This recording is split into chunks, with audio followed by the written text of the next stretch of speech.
Sir, regarding the Bahraich violence, the fact that it has happened, do you think it's a sign of, you know, that the deterioration between the relations between two communities is further deteriorating now? And also, do you think it is a failure of the UP government of not able to control It is a complete failure, but I will go ahead and say it's a deliberate failure on the part of the UP government to control the situation in Bahraich.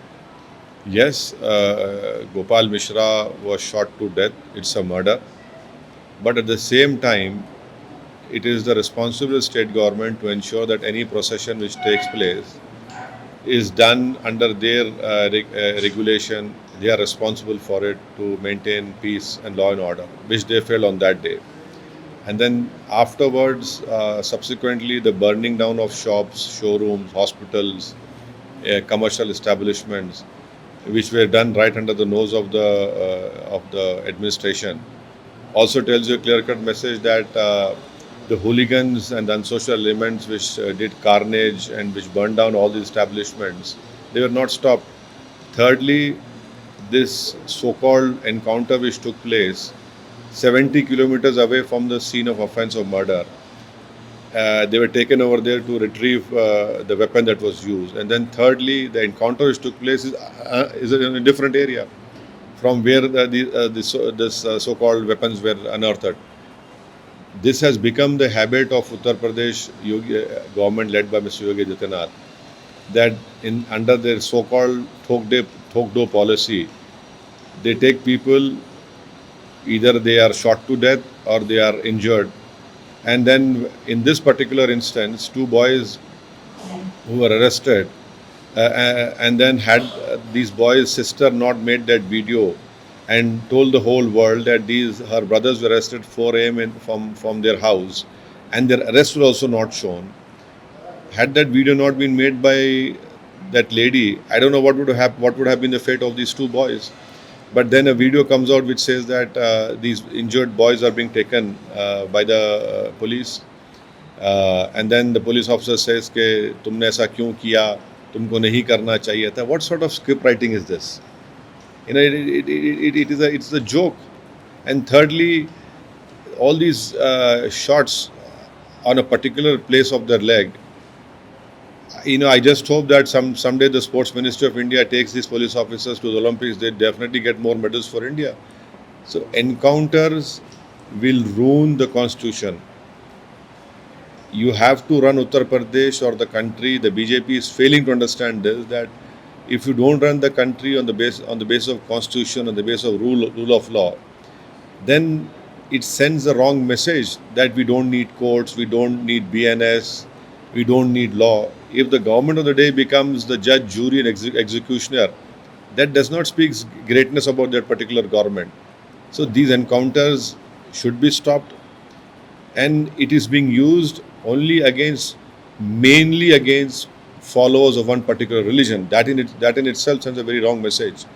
So all in all, I can say that we condemn what happened in Bahraich, and the UP government has completely failed in controlling things over there. Sir, just coming to the politics front, I mean, since UP, Maharashtra, and of course Jharkhand elections is also coming in, could you just tell us what is the MIM's plan of action in going forward in these three states where your presence is growing, if I may say so? As far as Maharashtra is concerned, we have two MLAs over there. In the last assembly elections, we came second in many assembly constituencies. In 2009, the people of Aurangabad have elected Mr. Imtiaz Jalil as their honorable MP. In 2024, we lost elections because of some people who were inimical to Imtiaz Jalil, and all so-called secular parties and the communal parties have ganged up to defeat Imtiaz Jalil. But now we have announced 5 candidates over there. Our state president, Mr. Imtiaz Jalil, has written a letter to the Congress Maharashtra president and to the senior leader of NCP that please have talks with us. We also are of the opinion, that is MIM Maharashtra is also of the opinion, that we do not want the Shinde and the Fadnavis government to come back in power again. But they are yet to respond to it. Mr. Imtiaz Jalil had a very fruitful talk with the Maratha reservation great leader Mr. Jarange Patil. End of the day, our party will have to contest elections. Now, after doing all this, if the other parties do not come forward, then that is up to them. But as far as our party is concerned, we have announced 5 candidates, and we'll have to contest elections in different constituencies, and that will be announced very shortly. So what about As far as Jharkhand, yes, our party has given the responsibility to Mr. Adil Hassan of Bihar and Mr. Riazul Hassan Afandi, who is our member of Legislative Council Hyderabad. They have gone to Ranchi, and very soon they'll be deciding and let me know. In Uttar Pradesh, in the 9 ensuing assembly by-elections, in 2 assembly constituencies, MIM party will be contesting the elections together with our sister Pallavi Patel's party. In the remaining other assembly constituencies, she will decide where her party has to contest, but jointly will be contesting in Uttar Pradesh. So last question, in these coming up elections, because we've seen in the past, the BJP is now in a dicey position. Even they've lost the Jammu and Kashmir, but Haryana they scraped through. How do you see that this battle? Do you think could be a turning point for BJP? Where every assembly election is an important assembly election. Every by-election has its own importance as far as that particular state is concerned. But yes, everyone was hoping and expecting that the BJP will lose in Haryana. That didn't happen. Now it is for the main party, which is Congress party in Haryana, to do their own introspection and to find answers to why they could not win. And obviously, they should have won that election.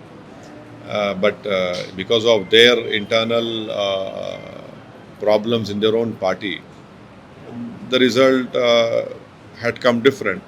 As far as Maharashtra and Jharkhand is concerned, we don't know. But in Maharashtra, as I told you just now, our state president had written a letter, and he's open to talks. But we don't know what the alliance partners of that alliance will decide. But we as a political party, we'll have to contest elections. We'll see what happens.